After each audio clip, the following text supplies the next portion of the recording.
만나면 좋은 친구 MBC.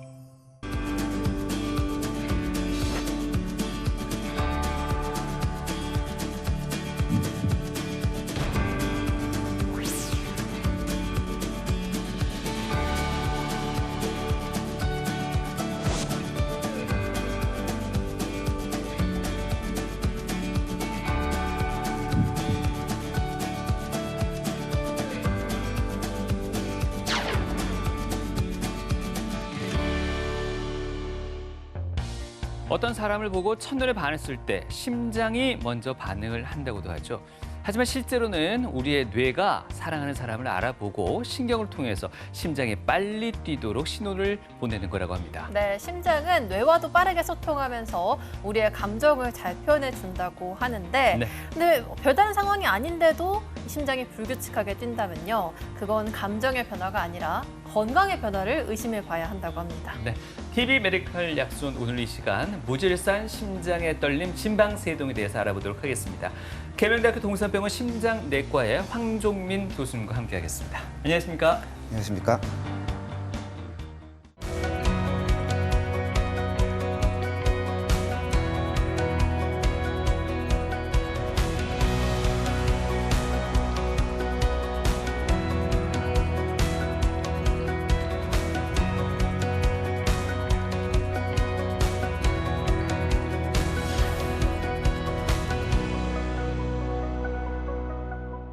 예전에는요, 이 심장 질환하면 뭐 협심증이나 심근경색 같은 관상동맥 질환을 먼저 떠올리시곤 했는데요. 네. 최근에 선진국에서는 오히려 심방세동 그 환자 비율이 더 증가하고 있다고 합니다. 우리나라도 마찬가지일까요? 네, 그렇습니다. 저희도 선진국과 동일한 양상을 보이고 있고요. 관상동맥 질환 환자들이 줄어드는 것은 크게 두 가지 원인을 생각해 볼 수 있겠는데요. 첫 번째로는 저희가 지금 주변에서 흡연하시는 분들을 거의 찾아보기가 쉽지 않습니다. 흡연이 관상동맥, 그리고 혈관 질환의 가장 큰 원인인데 이런 흡연이 줄어드는 것. 그다음에 웰빙, 점점 강조가 되면서 이런 건강한 생활 습관들에 대한 국민들의 관심이 향상되고 또 그렇게 따라하려고 하시고 있고, 그다음에 고혈압, 당뇨 같이 혈관 질환의 큰 위험 요인들에 대한 국민 건강 검진의 확대로 조기 검진, 조기 진단, 그다음에 조기 치료, 그다음에 잘 관리되는 이런 현상들이 나타나면서 혈관 질환들은 상당히 유병률이 줄어들거나 정체되고 있고, 반면에 심방세동 같은 경우에는 제일 큰 위험인자가 고령입니다. 그래서 심장 근육이 나이가 들어가면서 여기저기 상처가 생기는 것이 그 원인이기 때문에 고령 환자가 늘어날수록 심방세동 환자가 늘어나게 되어 있고, 특히 고혈압, 당뇨나 다른 심장 질환을 가짐에도 불구하고 수명이 연장되기 때문에 이런 분들 같은 경우에는 심방 근육의 노화 속도가 가속됩니다. 그래서 그런 분들이 더 늘어날수록 저희 심방세동의 유병률은 점점 더 늘어나고 있는 상황입니다. 네, 앞서 가장 큰 요인으로 또 흡연도 잠시 짚어주셨는데 이 심장 질환의 경우는 여성 환자보다 남성 환자가 더 많다고 하는데 그 이유는 네. 어디에 있을까요? 그렇게 생각하기보다는 남성과 여성의 같은 질환이라고 하더라도 이 표현이 양상이 다르다, 그렇게 생각하면 좋을 것 같고, 예. 가장 큰 원인은 아무래도 여성 호르몬 에스트로겐 때문입니다. 네. 이 에스트로겐이 혈관에 엄청난 보호 효과를 가지고 있습니다. 콜레스테롤 약을 먹은 것처럼 좋은 콜레스테롤은 올리고 나쁜 콜레스테롤을 떨어뜨리기도 하고, 항염증 효과, 내피세포 보호 등등 여러 가지 좋은 효과를 가지고 있기 때문에 이런 효과를 받지 못하는 남성들은 30세부터 시작해가지고 혈관 질환의 유병률이 상당히 올라가게 됩니다. 단 여성분들도 폐경을 하게 되면 이 혈관 질환 위험이 급격히 남자를 따라가게 됩니다. 그렇기 때문에 여성분들도 방심하지 말고 이런 혈관 질환의 위험인자들을 열심히 관리해 나가는 게 좋을 것 같습니다.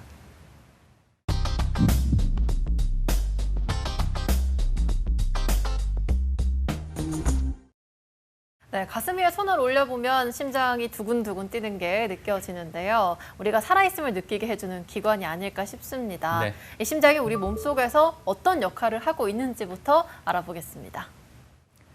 네, 우리 몸에 중요하지 않은 장기가 없지만 다들 잘 아시는 것처럼 심장은 아주 중요한 장기 중에 하나입니다. 대부분 자기 주먹 정도의 크기로 되어 있고요. 가슴 중앙 그리고 약간 왼쪽에 그리고 아래쪽에 위치한 근육기관입니다. 잘 아시는 것처럼 우리 몸에 쉬지 않고 혈액을 보내는 펌프 역할을 하고 있죠. 주요 역할은 몸 전체에 산소와 영양분이 담긴 혈액을 구석구석 배달하는 것이고, 또 그 각각 세포에서 생성된 이산화탄소와 노폐물을 또 가지고 돌아오는 역할을 하게 되겠습니다. 평균 하루에 10만 번 정도 뛴다고 생각을 하시면 되겠고요. 그러면 일생 동안 총 30억 번 이상 박동을 하게 되는 아주 중요하고 많은 일을 하고 있는 장기입니다. 매일 약 7,500리터의 혈액을 순환시켜서 생명 유지에 필수적인 역할을 하고 있습니다. 이것을 심장을 뛰는 모습을 동영상으로 한번 나타내 본 것입니다. 네, 어떻습니까? 이렇게 심장이 뛰고 있고요. 네, 힘차게 뛰고 있는 정상적인 심장의 모습이 되겠습니다. 심방과 심실이 규칙적이고 순차적으로 수축 요한하는데요. 그래서 모르는 단어가 등장했죠. 심방과 심실입니다. 그래서 우리가 아는 하트 모양, 왼쪽이 우리가 아는 하트 모양인데 이것을 아래 위로 나눠 볼 수도 있고요. 물론 이제 좌우로 나눠 볼 수 있습니다만은 지금 말씀드린 것은 아래 위로 나눠 볼 수 있는데 위쪽이 심방, 아래쪽이 심실입니다. 오른쪽 아까 보여드린 동영상을 보시면은 심장이 뛰고 있는데 결국 심장이 이렇게 열심히 뛰어야 되는데 저는 지금 심장이 뛰고 있는데 제가 머릿속으로 지금부터 70번 뛴다, 80번 뛴다 명령하고 있지 않거든요. 심장은 본인이 맥박을 스스로 알아서 리듬을 유지합니다. 왜 그럴 수 있느냐? 이것이 바로 심장에 전기 시스템이 있기 때문이죠. 그래서 동방결절, 방실결절이라는 이제 큰 구조물이 있습니다. 동방결절은 발전소라고 생각하시면 되겠고 방실결절은 변전소라고 생각하시면 되겠습니다. 말씀드린 대로 심방과 심실을 구분하자 그러면 이 동방결절에서 생긴 전기가 심방을 전체를 퍼지면서 심방을 수축시키게 되고 이것이 방실결절, 변전소의 심방과 심실 사이 구조물에 잠깐 모여가지고 조금 전도 속도가 느린 것이고 약간 모여있다가 천천히 간다고 생각하시면 되는데 방실결절을 지나서 그다음에 심장, 심실 내에 히스속과 프루키니아 섬유로 퍼지면서 심실이 조화롭게 아주 강하게 아주 짧은 시간에 수축하게 되는 것이죠.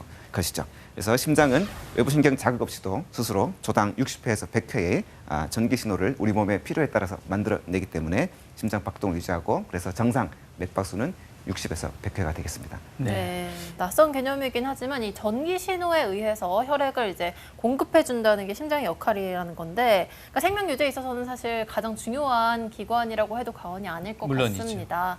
이런 심장에 어떤 질환들이 생길 수 있는지도 궁금한데요. 네.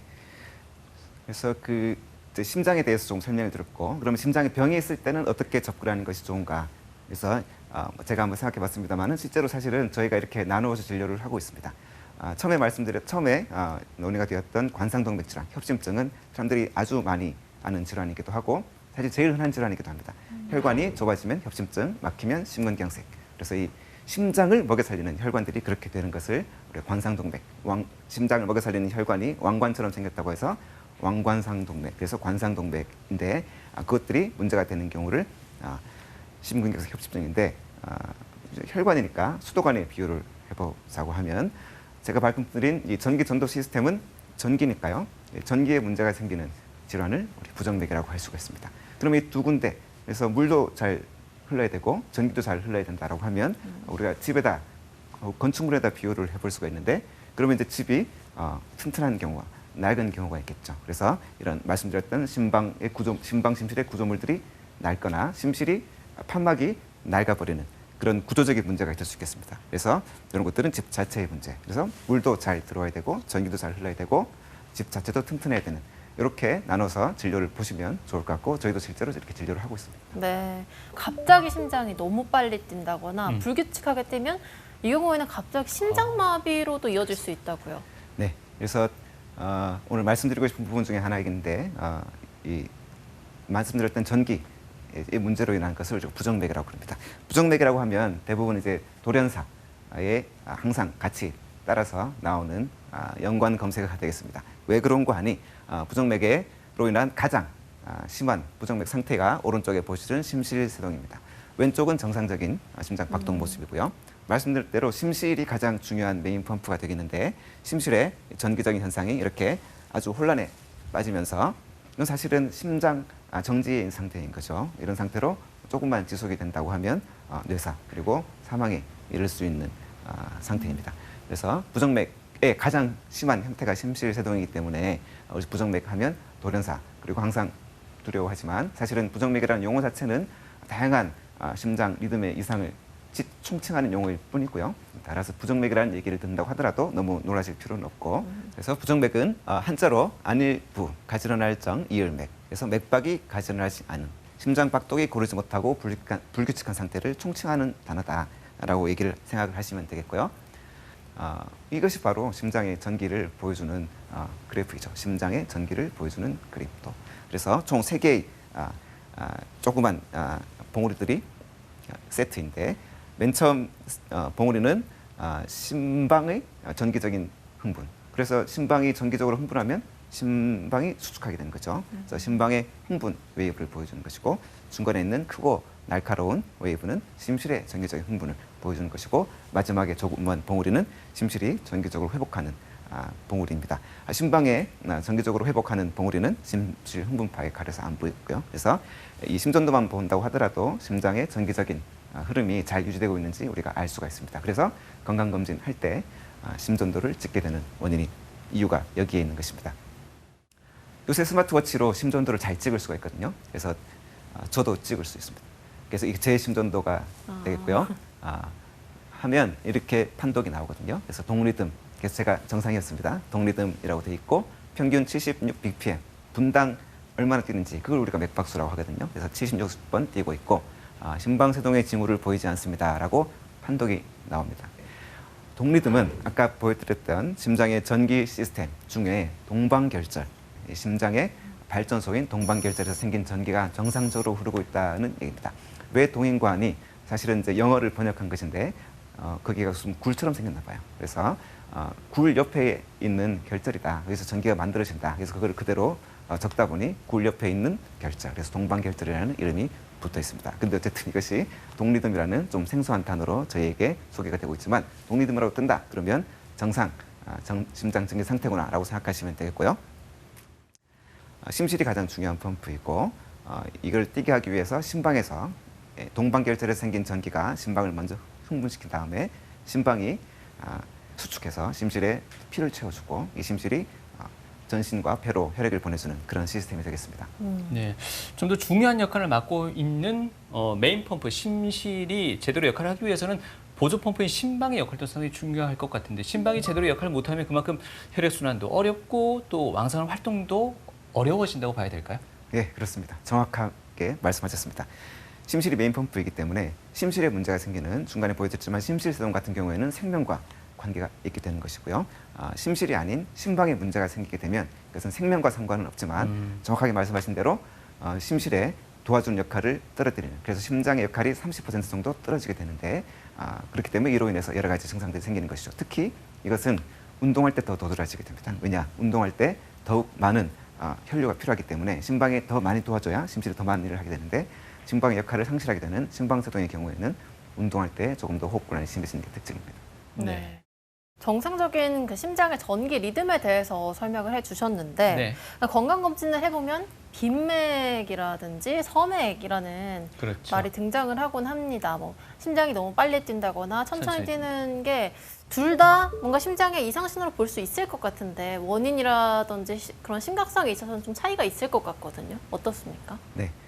사실은 건강검진에서 꼭 그게 지칭이 되는 일은 잘 없을 것 같고 빈맥과 서맥을 이해하는 것은 중요합니다. 왜냐하면 결국 우리가 지금 전기 얘기를 하고 있는데 그러면 전기가 고장이 어떻게 날 것이냐. 두 가지인 것이죠.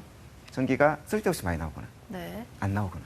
네. 쓸데없이 많이 나오면 그것을 우리가 빈맥이라고 하는 것이고 전기가 안 나오거나 전기줄이 끊어져 가지고 전기가 안 나오는 상태를 서맥이라고 하는데 둘 다 우리 부정맥의 중요한 표현 양태 중에 하나죠.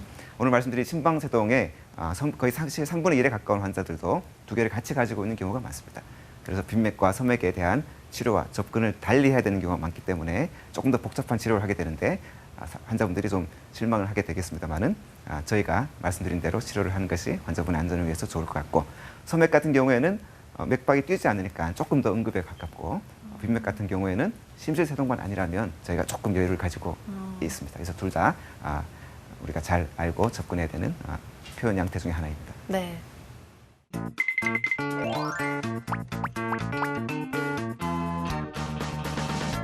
우리의 건강, 어쩜 생명 유지까지도 가장 중요한 신체 기관을 하나 꼽으라면 아무래도 우리 몸의 펌프 역할을 하고 있는 심장이 아닐까 그런 생각이 듭니다. 근데 교수님, 네. 일교차가 굉장히 심한 날 있지 않습니까? 이런 심한 날은 부정맥을 앓고 있거나 심장 질환에 좀 의심스러운 분들은 좀 더 주의가 필요할까요? 네, 주의가 필요할 것 같습니다. 사실 뭐 아주 의학적으로 증명된 얘기까지는 아니지만 여름에서 아주 더울 때나 아주 추울 때는 사실은 오히려 환자분들이 그냥 평년 수준에 가까운데 이제 살짝 추워질 때, 슬금슬금 더워질 때 항상 환자들이 많은 것 같습니다. 그래서 그런 거를 아시고 그럴 때는 충분히 대비를 하시는 게 좋을 것 같습니다. 그래서요, 일반 시민분들은 부정맥을 어떤 질환으로 생각하고 있는지, 그리고 심장 건강을 위해서 어떤 노력을 하고 있는지 저희들이 여쭤봤거든요. 화면으로 만나보시죠. 시도 때도 없이 심장이 두근두근거리면 의심해봐야 된다고, 부정맥으로 의심해봐야 된다고 들었습니다.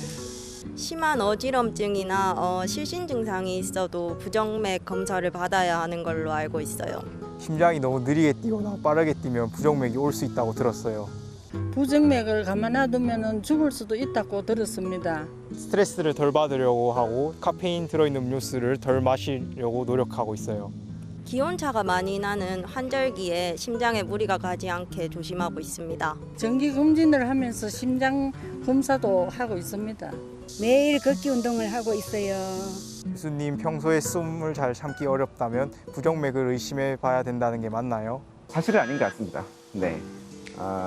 근데 이제 심장태가 안 좋으시면 숨 쉬기 힘든 건 맞죠. 호흡곤란이 증상이 오는 건 맞는데 아마 그게 와전돼가지고 병이 있는 거 아닌가 생각하는데 대부분의 일반인 분들이 숨을 참기가 힘드신 거는 호흡곤란에 해당하진 않고 네. 그러니까 사실 병적으로 힘들 때는 계단을 2, 3층도 잘 올라갔는데 갑자기 1, 2층도 못 올라간다든가 네. 아니면 100m, 200m 전혀 문제가 없었는데 100m 갈 때 힘들다든가 호흡이 거칠어지고. 이런 것들을 호흡곤란이라고 하고 그럴 때는 분명히 병이 있는 것이고 일상적인 생활을 하는데 숨이 잘 쉬어지지 않거나 답답하다 혹은 뭐 참기 힘들다 이런 것들은 크게 신경 쓰지 않으셔도 될 것 같습니다. 만약에 현격하게 차이가 많이 난다면 무조건 병원에 와보는 게 그게 검사를 해봐야죠. 현명한 선택이 네, 눈에 보이는 건 아닙니다.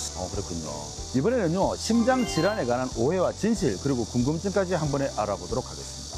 교수님, 우리가요 심장을 느껴볼 수 있는 가장 좋은 방법이 왼손목, 오른손목이랑 짚어보는 거거든요. 네. 그런데 어느 날부터 왼쪽과 오른쪽이 심장 세기라고 해야 될까요? 맥박의 이 세기가 다르다면은 부정맥을 의심해야 한다 하는 어르신이 있더라고요. 이건 아니죠? 네, 아마 두 개의 생각이 혼합돼서 그렇게 되는 것 같은데 네. 맥박 수 이런 것들은 제오신 거를 저희가 믿지만 이 맥박이 약하게 느껴진다, 세게 느껴진다는 조금 주관적이기 때문에 그거를 저희가 진료에 참고하지는 않고 혈관이 좁아지는 분들이 있긴 하더라고요.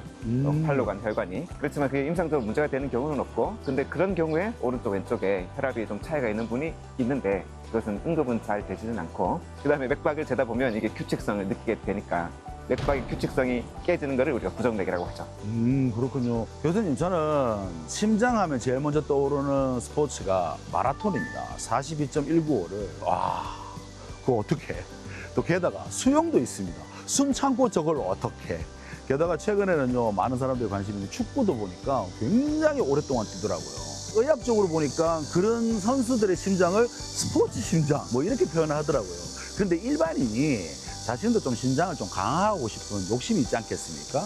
만약에 선수들처럼 좀 무리하게 자신 있다 해서 뛰면은 심장에 과부하가 생겨서 부정맥이 생길 수도 있다, 좀 위험해질 수도 있다 이런 이야기 있던데 정말 조심해야 되는 건가요? 결국 스포츠라는 게 말씀하신 대로 심장의 과부하를 거는 거죠. 일상적인 운동은 사실은 그렇게 부하가 되지 않겠습니다만 그렇죠. 마라톤, 3인3종 경기는 그 과부하를 견뎌내고 심장이 성장하면서 건강해지는 부분도 있겠지만 네. 근데 이제 심장 자체는 부하가 걸리는 건 맞기 때문에 오랫동안 그런 힘든 운동을 하신 분들은 부정맥을 가지고 있는 경우가 많습니다. 일반인이라고 하더라도 마라톤을 여러 번 하신 분들은 심장도 두꺼워져 있고 커져 있고 부정맥이 있는 경우가 많습니다. 그런 분이 많을 것 같지는 않은데 해야 된다면 하시지만 분명히 심장에 과부하가 걸릴 수 있다는 걸 인지를 하시고 하시기 전에는 심장 검사를 먼저 해보는 게 좋겠고요. 일상적으로는 이런 운동으로는 심장이 두꺼워지거나 문제가 생기는 일은 잘 없습니다. 아주 오랫동안 해야 되는 3인3종 경기, 마라톤 경기가 해당이 됩니다. 그런 분들은 주의를 하는 게 좋을 것 같습니다. 좋은 쪽은 물론 심장이 한 번만 뛰어도 피를 전신에 다 보낼 수 있으니까 맥박도 느려지고 나의 운동력이 향상되는 건 좋은 일인데 그만큼 사실은 또 단점도 있는 것은 심장이 변하는 건 맞습니다.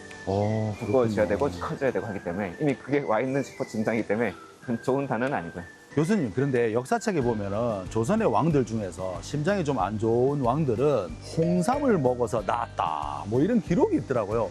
실제로 심장에는 그 홍삼이 효과가 있는 거라고 볼 수 있습니까? 면역 증강에 대해서는 좀 알려진 바가 있죠. 근데 홍삼하고 심장하고는 우리가 진료 볼 때 크게 제가 홍삼 때문에 낭패를 본다거나 혹은 홍삼을 먹고 제가 예상하지 못하게 좋아진다거나 하는 분들을 뵌 적은 없어가지고 저희가 지금 우리가 진료하고 있는 뭐 부정맥질이나 심방세동이 홍삼을 드신다고 드시지 않는다고 경과가 변하는 것 같지는 않습니다.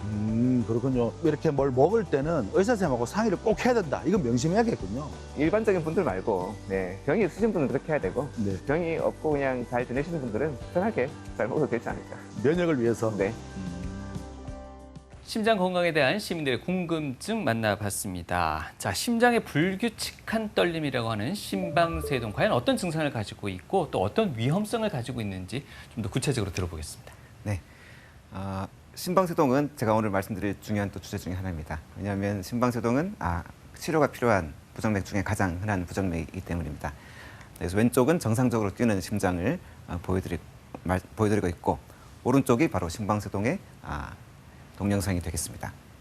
심실세동과 비슷하게 보일 수도 있지만 자세히 보시면 불규칙적인 이 전기 신호의 혼란이 심방에만 국한되어 있고 심실은 그렇지 않다는 것을 알 수 있지만 어쨌든 심방의 수축이 원활하지 않고 불규칙하다. 그리고 맥박이 불규칙하다. 두 가지 모습을 보여주고 있습니다. 이런 심방세동은 생명과 직접적인 상관은 없지만 이 불편한 것을 넘어서 심각한 건강 문제를 일으킬 수가 있습니다. 그래서 적절히 치료해야 되는데요. 가장 중요한 것은 뇌경색입니다. 심방세동 환자는 정상인에 비해서 뇌경색 발생 위험이 5배 이상 높은데요.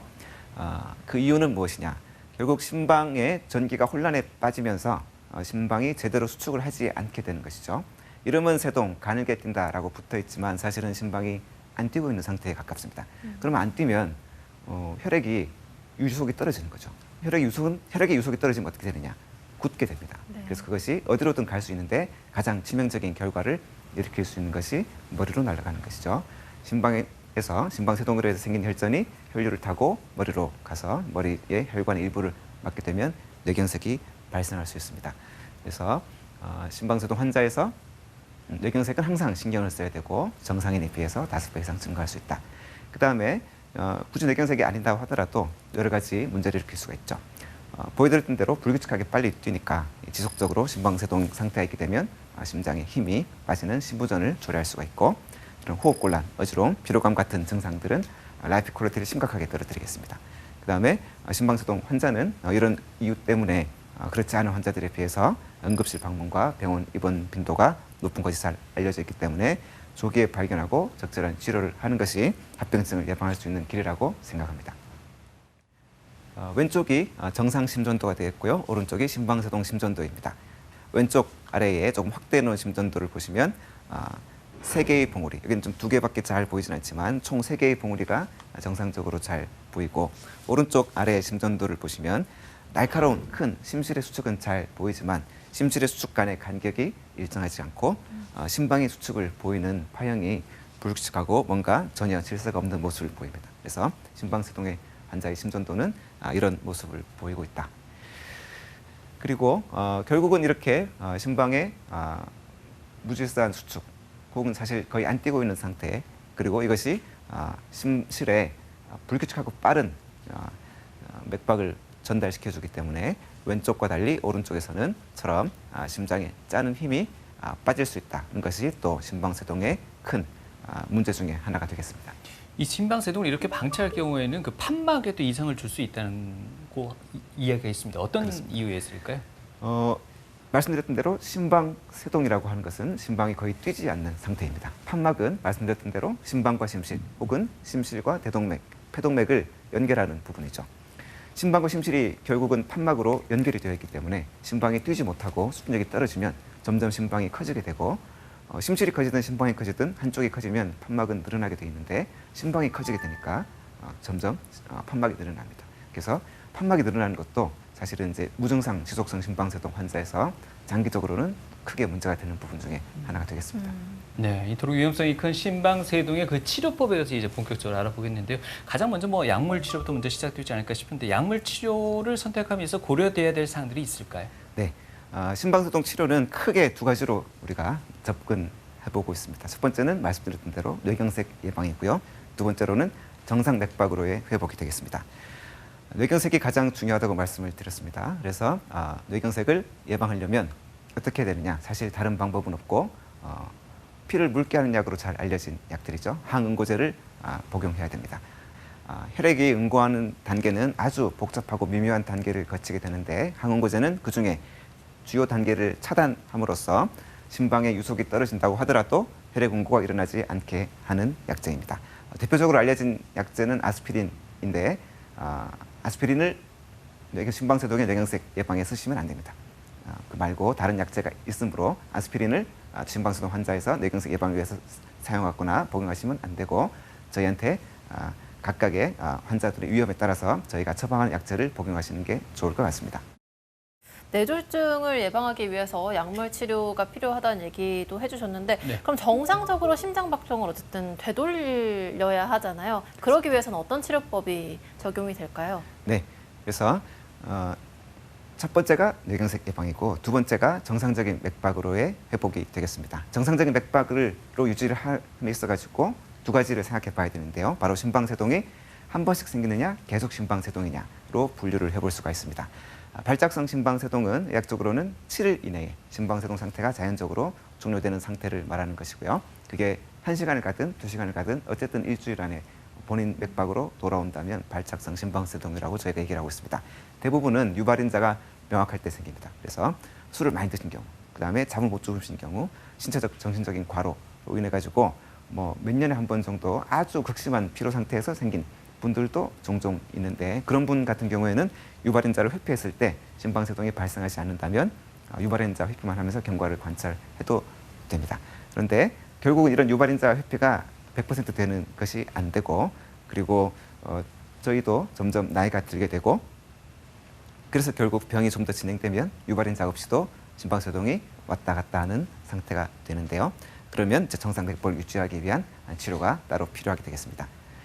지속성 심방세동 같은 경우에는 유발인자가 없다고 하더라도 본인이 아주 편안한 상태라고 하더라도 무증상인 경우에도 심방세동이 지속되는 상태인 거죠. 그래서 7일 이상 지속되는 상태를 의학적으로 지칭을 하게 되겠고 이런 경우에는 정상 맥박으로 돌려놓기 위해서는 병원 치료가 필요한 상태가 되겠습니다.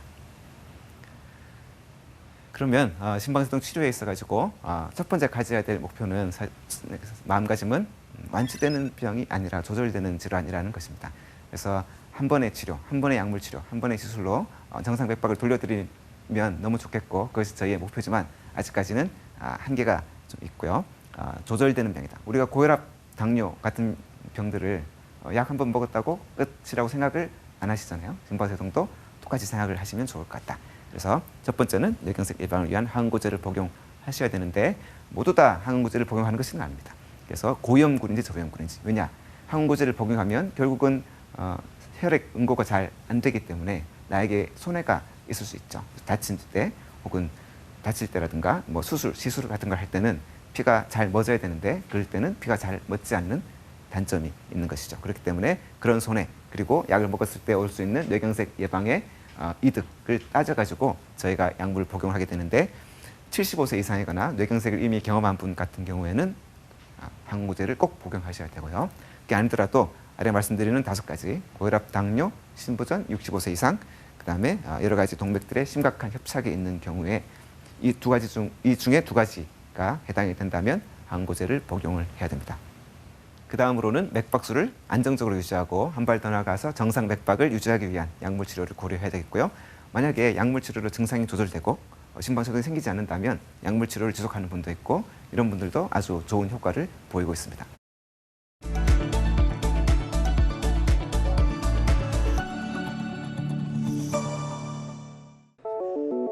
생명 유지에 가장 중요한 역할을 하는 심장. 하지만 심장의 리듬이 불규칙적으로 뛴다면 어떤 상태를 의심해야 할까? 의료진이 50대 남성의 시술을 준비 중이다. 오늘 시술 받으실 환자분은 지속성 심방세동 환자분이고요. 수년 전에 심장 혈관이 막혀가지고 심근경색도 같이 있으셨던 분입니다. 그런 분들하고 모두 심방세동이 발생하는 건 아니지만 이분은 심방세동이 같이 병발을 했고 그리고 약물을 써도 계속 정상 리듬을 회복하지 못하고 심장 기능이 점점 떨어지고 있는 분이기 때문에 심방세동에 대한 시술을 하기로 결정했습니다.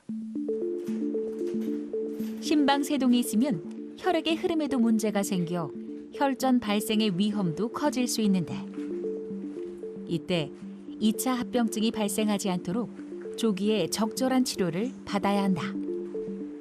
심방세동은 가장 큰 위험 요인은 연령입니다. 나이가 들면 생기는 일종의 주름 같은 것이랄까요? 그래서 저희가 받아들여야 되는 부분이 있고, 두 번째로는 고혈압입니다. 심방세동 환자의 80%는 고혈압을 동반하고 있을 정도로 고혈압이 있으면 심방에 나이가 점점 빨리 드는 것이 아닌가 저희가 생각을 하고 있습니다. 그 다음은 술입니다. 맥박을 빨리 뛰게 하고, 그래서 부정맥을 유발할 수 있는 소율이 있기 때문에 술을 드시면 부정맥이 잘 발생할 수 있다. 그래서 나이, 고혈압, 술, 이게 아주 대표적인 위험인자입니다. 심방세동이 발생했다고 바로 돌아가시거나 사망에 이르는 그런 중대한 질환은 아니기는 한데, 불규칙한 맥박을 주로 만들게 됩니다. 좋지 않은 결과는 뇌경색이 되겠습니다. 심장의 혈류가 원활하지 않으면서 생기는 혈전들이 혈관을 타고 쭉 흘러가서 어디든지 막을 수 있지만 제일 치명적인 결과를 나타내는 곳이 머리인 것이죠. 그래서 뇌경색 발생할 수 있고, 이게 콩팥으로 가시는 분도 있고 다리로 가시는 분도 있고 다양합니다만, 저희가 가장 경계해야 될 병은 뇌경색이다.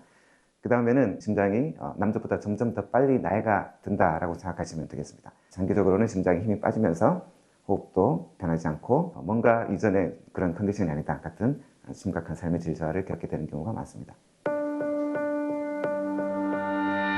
시술이 시작됐다. 심방세동의 시술적 치료에는 현재 다양한 방식이 활용되고 있는데, 최근에는 고강도의 에너지 전기장을 활용해 이상이 있는 심장 조직만 선택적으로 제거하는 치료법이 주목을 받고 있다. 그전에 했던 시술은 전극도자 절제술이라는 게 있는데, 전극이 달린 도자, 작대기를 그런 걸 가지고 한 땀 한 땀 술을 넣어가면서 총 한 5, 60군데 정도를 파괴를 하게 되는데, 물론 이제 그것도 아주 효과적이고 저희가 지금도 아주 많이 사용하고 있고 아주 좋은 치료법이긴 한데, 아무래도 몇십 군데를 계속 집중해가지고 심장이 너무 많이 다치지 않게 계속 해야 되니까 사실은 좀 한계가 있는 부분이 있죠. 새로 나온 치료법은 그런 것들을 이제 한 번에 빨리 할 수 있는데 더욱더 안전하게 다른 조직을 손상시키지 않고 할 수 있다는 점이 아주 큰 특징이 되겠습니다. 심장이 보내는 경고신호 심방세동. 정확한 진단, 올바른 치료와 생활습관 관리를 통해 심장의 건강한 리듬을 되찾는 것이 가장 중요하다.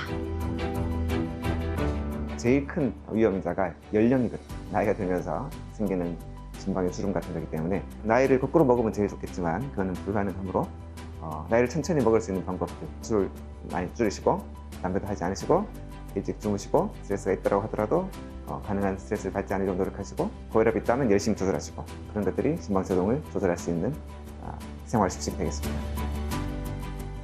네, 심장의 리듬을 찾아가는 환자분 이야기도 만나봤습니다. 네. 앞서서는 약물 치료법에 대해서 설명을 해주셨다면요, 이번에는 심방세동 환자들 가운데 약물 치료가 아닌 시술 치료가 필요한 경우는 어떤 경우인지, 그리고 어떤 시술 방법들이 적용되는지도 알아보겠습니다. 네. 그래서 발작성 심방세동 환자 중에서 약물 치료에도 증상이 조절되지 않고 심방세동이 자주 발생하는 경우, 그리고 지속성 심방세동 환자에서 약물 치료에도 정상 맥박을 회복하지 못하는 이 두 경우에 저희가 주로 시술을 하고 있습니다. 그래서 말씀드렸던 대로 왼쪽이 정상적인 심장, 그다음에 오른쪽이 심방세동의 심장입니다. 제일 중요한 것은 심방의 불규칙적인 전기 현생 상태인 거죠. 그러면 이 심장의 전기가 이렇게 갑자기 혼란에 빠지느냐? 그래서 사실은 심방세동이 완치되지 못하는 얘기라고 말씀드린 것도 아직은 우리가 완벽하게 이해를 못하고 있기 때문입니다. 그러나 그중에 사실 오래되지도 않았습니다. 그래서 오래되지 않고 2000년도에 발표된 논문, 그리고 그 이후로부터 급격한 발전이 있었는데, 심방세동을 일으키는 중요한 원인 중에 하나가 바로 지금 노란색으로 표현해 놓은 폐정맥에서 생긴 이상 신호, 엇박자 때문이라는 것이 정확하게 밝혀졌죠. 그래서 조금 보기 힘든 그림일 수도 있지만, 이것이 좌심방, 그리고 폐에서 심장으로 들어오는 폐정맥을 보여드리는 그림인데요. 왼쪽 위 첫 번째처럼 이 노란색으로 표시해 놓은 별표 모양, 이게 폐정맥인데요. 폐정맥에서 이상 전기 신호가 발생을 하면 이것이 심방으로 퍼져나가게 되고, 이상한 신호기 때문에 심방이 전기가 갑자기 다 흐트러지는, 그래서 오른쪽 아래처럼 심방의 전기가 아주 혼란에 빠지는 상태가 폐정맥으로부터 생긴다는 것을 알아낸 것이죠. 그러면 어떻게 해야 될 것이냐? 폐정맥에서 이상 신호가 생긴다고 하더라도 심방으로 들어오지 못하게 심방과 폐정맥 사이에 근육을 없애주는 치료를 하게 되는데 이것을 바로 폐정맥 고립술이라고 하고 지금 심방세동 치료의 아주 근간을 이루고 있는 치료가 되겠습니다. 그래서 보시는 것처럼 오른쪽 그래서 보시는 것처럼 동그라미로 표현을 해놓았지만 이것들이 이제 이런 부분들에 에너지를 가해서 심방과 폐정맥 사이의 연결, 근육을 없애주는 치료가 되겠습니다. 구체적으로 시술 방법을 조금 보여드리면 이것이 이제 CT를 찍어가지고 심장을 재구성 3D로 한 모습입니다. 그래서 이게 우심방, 우심실, 좌심방, 좌심실을 저희가 볼 수 있겠고요. 그 중에 에메랄드색이 좌심방입니다. 좌심방에서 심방세동이 가장 잘 생긴다고 했죠. 그래서 심방세동 시술의 근간은 좌심방에다가 우리가 치료를 하는 것이고 치료를 하기 위해서는 뭔가 카테터를 넣어야 되는데 주로 허벅지 정맥이 가장 크기 때문에 그쪽을 통해서 혹은 목으로 통해서 넣는 경우도 있습니다. 그쪽을 통해서 전기 신호를 읽을 수 있는 카테터들을 심장의 각 부위에 펼쳐놓으면 심장의 전기 현상을 심전도보다 훨씬 더 자세하게 알 수 있겠고요. 우심방에서 좌심방을 통해 좌심방으로 접근을 하게 되면 좌심방의 구조에 접근할 수가 있고 이쪽으로 카테터를 넣어서 좌심방의 폐정맥들을 확인합니다. 이것은 좌심방에 조영제를 사용해서 조영을 한 그림인데 이 좌심방의 폐정맥이 저희가 치료하려고 하는 메인 타겟이 되겠습니다. 그러면 이 좌심방에다 어떤 치료를 하느냐? 그래서 이 카테터를 통해서 한 점 한 점 사실은 수놓는 것처럼 좌심방과 폐정맥의 근육을 찾아서 파괴하는 시술을 하게 되는 것이죠. 그래서 보신 것처럼 한 땀 한 땀 치료를 하게 되겠고 그러면 결국은 폐정맥이라는 것이 왼쪽 오른쪽 그다음에 아래 위 총 4군데가 있게 되는데 왼쪽 위 왼쪽 아래 오른쪽 위 오른쪽 아래의 폐정맥 총 4군데를 주변을 한 땀 한 땀 수놓는 것처럼 저희가 카테터로 파괴해서 종국에는 폐정맥과 좌심방 사이의 전기적인 연결 근육을 파괴하는 거지만 결국 전기적으로 폐정맥에서 생긴 이상 신호가 좌심방으로 들어오지 않게 하는 것이 심방세동 치료의 근간입니다. 그래서 이 폐정맥의 신호를 읽을 수 있는 카테터와 전극도자를 넣어서 치료를 하는데 사실은 한 땀 한 땀 수놓는 것이 아주 수작업처럼 좋을 수도 있지만 결국은 여러 번 해야 되기 때문에 쉽지가 않고 특히 결국은 약간 짝대기로 밀게 되기 때문에 우리가 의도치 않게 심장을 다치게 하는 경우가 생기죠. 그래서 이런 것들을 극복하기 위한 여러 가지 방법들이 개발이 되었는데 널리 쓰이고 있는 방법 중에 하나가 바로 냉각 도자 절제술입니다. 그래서 폐정맥 크기에 딱 맞추어서 풍선처럼 부풀린 다음에 이쪽으로 냉매를 주입해서 심방과 좌심방과 폐정맥 사이에 근육을 얼려서 파괴하는 방식이죠. 그래서 한 땀 한 땀 치료하는 것보다는 조금 더 한 번에 그리고 또 확실하게 치료할 수 있기 때문에 널리 쓰이고 있습니다. 방금 설명 주신 심방세동 시술 외에 새로운 또 의료 기술이 도입이 되었다고 합니다. 주변 장기의 영향을 최소화할 수 있는 안전한 시술법이라고 하는데 어떤 기술인가요? 네. 말씀드렸던 대로 전극 달린 도자절제술로 열로 파괴하는 방법, 저기도 사실 많이 쓰이고 있고 거의 대부분의 시술을 전극 도자절제술이 담당하고 있습니다. 그래서 맨 왼쪽 그림처럼 저희가 하게 되고 중간에 냉각 풍선을 통한 절제술도 널리 쓰이고 있습니다. 그렇지만 결국 열로 파괴하거나 얼려서 파괴하는 방식이기 때문에 주변에 있는 구조물들에 원하지 않는 손상을 주게 되는 것이죠. 그래서 거의 생기지 않습니다만 생기면 가장 치명률이 높은 합병증 중에 하나가 심장 바로 뒤에 식도가 있기 때문에 식도가 손상이 되게 되면 사실은 아주 높은 사망률을 보이고 있습니다. 그래서 이런 것들을 좀 없앨 수 있을까 해서 계속 발전되어서 나온 방법이 바로 펄스장 절제술이 되겠습니다. 그러면 이 펄스장 절제술의 원리는 어떠하냐? 정상 세포, 말씀드렸던 대로 세포 안팎에 전해질을 포함 여러 가지 물질들을 다르게 유지를 하고 있는데요. 이 펄스장이라고 번역은 되지만 어쨌든 높은 전기를 이 세포에다가 주변에 거는 거죠. 그러면 세포막에 구멍이 발생하는 겁니다. 그러면 세포 안과 밖에 구성을 다르게 유지하는 게 생명 현상의 기본인데 세포막 안과 밖의 구분이 없어지면 전해질뿐만 아니라 여러 가지 물질들이 다 유출이 되면서 그런 경우에는 세포가 사멸되게 되는 것인데 아주 좋은 점은 이 심근 세포만 사멸할 수 있게 전기장을 적용할 수 있다는 것입니다. 따라서 우리가 가장 걱정하는 심장과 식도 사이에 이런 손상, 연결 혹은 횡격막 신경의 손상은 생기지 않을 수 있기 때문에 아주 최근에 곽강받고 있는 시술이 되겠습니다. 그렇게 길지 않지만 수년 동안에 여러 가지 에너지를 딜리버리할 수 있는 카테터가 발전이 되었고 지금은 이렇게 꽃잎 모양 혹은 바스켓 모양으로 바꾸면서 폐정맥을 고립할 수 있는 기계 혹은 원형 모양의 카테터로 아주 안전한 발전을 이루어왔고요. 두 가지 카테터가 가장 많이 쓰이고 있습니다. 그래서 보여드린 대로 좌심방과 폐정맥 사이의 근육을 한 땀 한 땀 치료를 하는 것도 좋은 치료 방법이긴 합니다만 펄스상 절제술을 하게 되면 이렇게 오른쪽에 보신 것처럼 바스켓 모양의 카테터를 폐정맥에 넣고 한 번 에너지를 딜리버리하면 폐정맥의 전기 신호가 한 번에 사라지는 아주 짧고 효과적으로 환자의 좌심방 폐정맥 사이 연결을 파괴할 수 있는 시술이 되겠습니다. 펄스상 절제술을 점점 발전을 하고 있는데요. 지속성 심방세동 같은 경우에는 폐정맥 고립술로도 잘 치료가 안 되는 경우가 많습니다. 그래서 이런 경우에는 심방에 무질서한 전기 수축을 일으키는 조직을 조금 더 파괴해야 되는 경우가 많은데 이런 경우에서도 펄스상 절제술이 아주 위력을 보이고 있는데 조금 더 심방에 병이 있는 경우에는 심방의 근육을 조금 더 파괴해야 되는데 이런 경우에는 훨씬 효과적으로 빠른 시간 내에 절제를 할 수가 있고 특히 심실 같은 경우에는 심방보다 훨씬 두껍지 않습니까? 그래서 심실에 부정맥이 생기는 경우에는 저희가 도자 절제술로는 아직 성공률이 참 높지도 않고 쉽지 않은데 이런 경우에도 조금 더 효과적으로 카테터가 좋아지면 심실성 부정맥의 극복도 저희가 고전을 면치 못하고 있는데 여기서도 펄스상 절제술이 잘 적용되면 아주 더 높은 시술 성공률을 보일 수 있지 않을까 생각합니다. 네, 전극도자 절제술, 또 풍선 냉각도자, 펄스장까지 세 가지 치료법을 설명해 주셨는데요. 좀 한눈에 볼 수 있게 각 시술의 차이점과 시술 결과를 이렇게 비교해서 보여주시면 좋을 것 같습니다. 네, 고주파 전극도자 절제술 그리고 풍선 냉각도자 절제술, 펄스장 절제술 세 가지가 지금 현재 잘 사용되고 있습니다.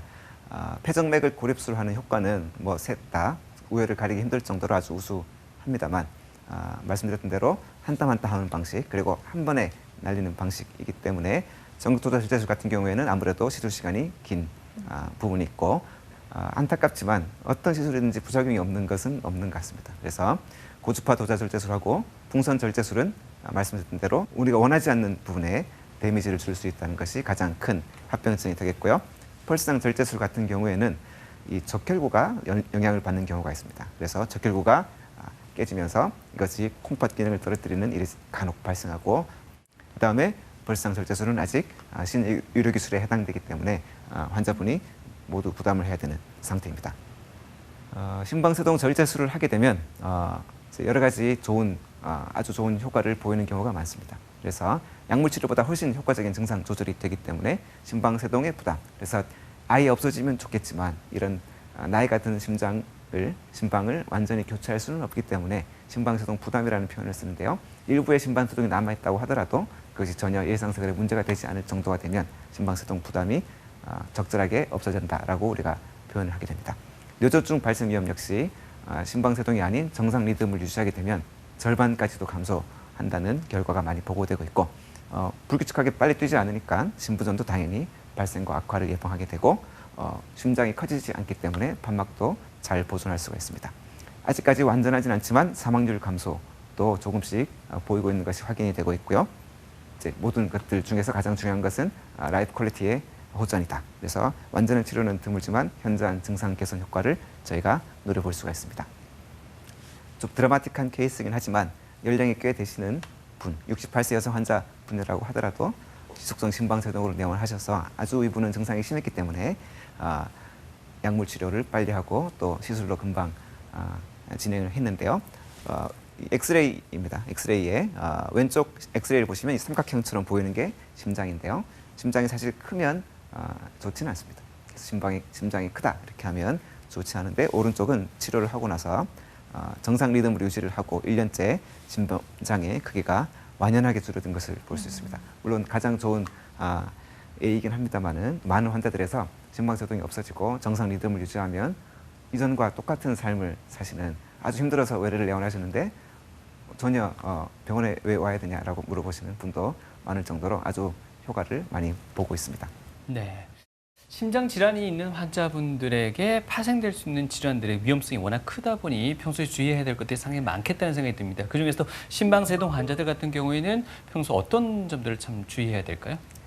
네, 사실 이제 초반에 말씀드렸던 대로 나이가 들어가는 게 가장 큰 원인이라고 말씀드렸지만 심방세동 역시 이러한 생활 습관에서 완전히 자유로운 병은 아닙니다. 그래서 이런 심방세동 환자도 생활 습관 개선이 계속 따라줘야 되고 고혈압도 다른 것들도 유지를 해야 되는데 예를 들어 보라면 이 고혈압이 있는 환자들은 심방세동 환자에서 고혈압이 있으면 없는 환자에 비해 가지고 뇌경색 위험이 훨씬 더 높고 이 심방세동 환자에서 혈압을 130 이상 수축기를 혈압을 낮춰주게 되면 뇌경색 위험을 14% 이상 낮출 수 있기 때문에 심방세동 치료만 하고 혈압을 치료하지 않는다면 심방세동이 조절이 잘 되지 않는 것을 종종 저희가 확인할 수 있고요. 신체 활동 역시 중요합니다. 그래서 규칙적으로 운동을 일주일에 3번 이상 약간 숨이 찰 정도의 운동을 하라고 저희가 권유를 드리는데 그런 규칙적으로 운동을 하는 분들은 그렇지 않은 분에 비해서 뇌경색 위험이 14% 이상 감소를 하게 되고요. 사실 음주는 부정맥을 유발시키는 약이라고 생각해도 됩니다. 그래서 술을 마시면 심방세동이 조절이 안 되는 건 당연하고요. 이렇게 지속적으로 술을 마시면 그렇지 않은 환자에 비해서 뇌경색 위험이 33% 올라가기도 하고 금주를 하게 되면 뇌경색 위험이 14%까지도 감소한 것을 저희 나라 데이터입니다. 확인을 했습니다. 흡연은 심방세동 환자에서 흡연을 계속하게 되면 그렇지 않은 환자에 비해서 70%까지도 높은 뇌경색 위험을 보이고 금연을 하게 되면 뇌경색 위험을 30% 낮출 수 있습니다. 따라서 이런 부분들에 대해서도 신경을 꼭 써야 됩니다.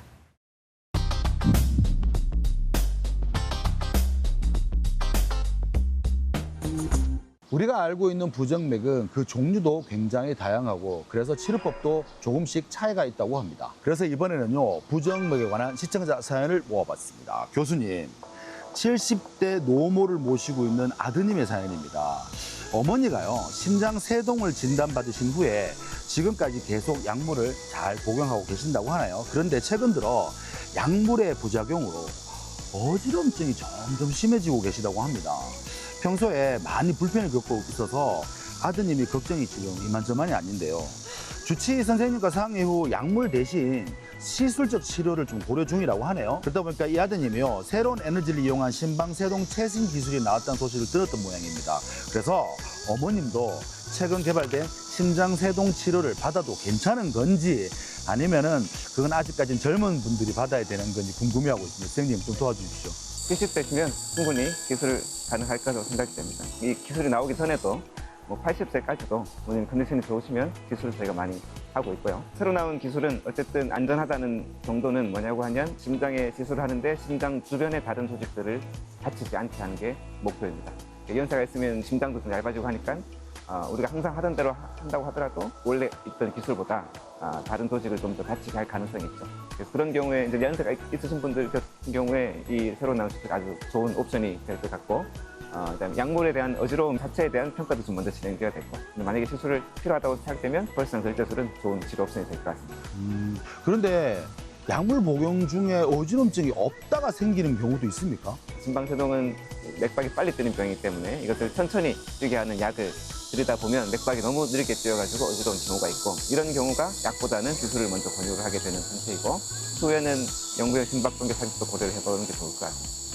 그러면 처음부터 약물 복용하지 말고 심방세동 그 최신 치료를 하는 게 낫지 않았을까요? 일단 시술이라는 게 100%가 안 됩니다.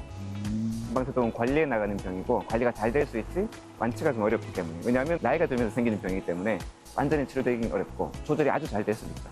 그렇기 때문에 나라에서도 좀 기준을 세워놨습니다. 약을 먼저 써보고 약에 또 많은 분들이 조절이 되고 또 컨디션이 좋아지는 분도 있고 하니까 약을 쓰고 그래도 안 되면 시술을 하라라고 이제 정해놨고요. 기준이 있군요. 기준이 있죠. 네. 그 다음에는 처음부터 바로 시술은 대부분 안 한다고 하세요. 그래요? 네. 가능하면 약으로도 해보려고 이렇게 하는데 저도 그 생각엔 동의합니다. 네, 천천히 별로 환자분한테 부담이 되지 않는 치료부터 해나가는 게 좋을 것 같습니다. 환자들이 원하는군요. 그렇죠. 네. 이번 사연은요, 평소에 몸이 좀 약간 60대 여성분의 사연입니다. 이분이요, 만성질환을 좀 앓고 있는 모양이에요. 당뇨, 고혈압, 그리고 고지혈증까지. 그러다 보니까 약을 조금 많이 드시는 모양입니다. 그런데 최근 들어 심장이 조금 좋지 않아서 병원에 갔더니 심방세동이라는 또 진단을 받았다고 하네요. 안 그래도 약을 엄청 먹고 있는데 여기서 심방세동 약물까지 추가하게 되면은 혹시나 몸이 부담스러워서 역효과가 일어나지 않을까 이렇게 걱정하고 있거든요. 선생님 솔루션이 필요합니다. 단만 얘기 드리자면 뭐 복용을 하셔야 되는 것 같고 여러 개의 약을 먹으면 약들끼리 서로 부딪히지 않을까. 충돌할 수도 있죠. 예. 근데 아직은 우리가 잘 몰라요. 그러니까 인류가 지금 과학으로 밝혀낸 최선의 생명 연장하는 약이기 때문에 좀 많다고 하더라도 충분히 선생님하고 상의하셔가지고 약을 필요한 대로 계속 꾸준히 드시는 게 생명 연장을 할 수 있는 좋은 방법이 아닐까. 교수님 이번 사연은요. 최근에 심장 시술을 받은 50대 남성분의 사연입니다. 이분이요. 약물 치료에도 호전이 없어서 고주파 열 에너지를 이용한 심방세동 시술을 받았다고 합니다. 다행히도 시술 이후에는요. 심장이 정상적으로 잘 뛰고 생활이 좀 안정돼 보인다고 합니다. 그런데 심방세동 시술만 잘 받으면 약물은 평생 안 먹어도 되는 건지 이제 약은 안녕인지 너무 궁금해하고 있습니다. 네, 일단 축하드리고요. 두 번째로는 저희도 완치되었으니까 더 오지 마세요라는 얘기를 하고 싶은데 심방세동은 사실 그런 병은 안 되고 한 번 심방세동은 계속 심방세동인 거죠. 그래서 조절이 잘 되는 건 아주 좋은 일이고 축하드릴 일인데 이 약 때문에 조절이 좀 더 잘 되는 건지 약을 끊어야 되는 건지 그런 거는 약을 끊어봐야 알 수가 있는 거기 때문에 약을 끊어도 안 생기면 제일 좋은 시나리오이긴 한데 결국은 이제 시간이 지나면서 좀 더 생겨도는 경우가 많고 담당 선생님께서 약물을 계속 복용하자고 했으면은 약물을 계속 복용하는 게 좋을 것 같고 우리가 눈이 안 좋으면 안경을 끼는 것처럼 안경을 뭐 안 낀다고 문제는 안 되지만 안 보이지 않습니까? 불편하니까 약도 안 먹어도 되지만 먹어서 편하다면 나를 도와주는 그런 기구나 장치의 하나로 받아들이시면 약을 먹는다고 하더라도 너무 거부가 없지 않을까 생각이 되고 심박수증이 생기지 않도록 관리하는 것이 저희 치료의 핵심이 되겠습니다. 약물 치료에 호전이 없어서 시술을 받았다고 했지만 약을 먹어서 효과가 더 좋다면은 먹는 것도 괜찮을 것 같습니다. 시술 이후 약물을 먹고 더 안정을 찾는 분이 더 많습니다. 그렇군요. 네, TV 메디컬 약손 오늘 이 시간에는 심장의 기능을 떨어뜨리는 심방세동에 대해서 자세히 알아봤습니다. 네.